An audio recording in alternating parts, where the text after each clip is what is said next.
বহুত আগের ঘটনা। এই যে রাস্তা, এখানে একটা কবরস্থান আছে, আর এই যে তাল গাছ দেখছেন, সন্ধ্যেবেলা এই তাল গাছে উল্টোভাবে জেন ভূত লাফালাফি করতো। এবং এই যাই ছিল বাঁশের ঝাড়। এই রাত মাগরিবির পরেই বাঁশ এই রাস্তায় কায়তেই পড়তো। এই জন্য এই জায়গাটা খুব খারাপ জায়গা। যারা আসবেন একটু সাবধানে যাতায়াত করবেন, দোয়া দুরুদ শরীর বন্ধ করে যাতায়াত করার জন্য চেষ্টা করবেন রাস্তাঘাটে।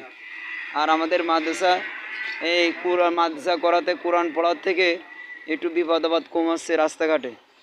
আপনারা একটু ভালোভাবে যাওয়ার জন্য চেষ্টা করবেন। দেখেন এই ভাই আজকে অ্যাক্সিডেন্ট করেছে, কিছুদিন আগে আর এক ভাই অ্যাক্সিডেন্ট করেছিল, তার কিছুদিন আগে আর এক ভাই।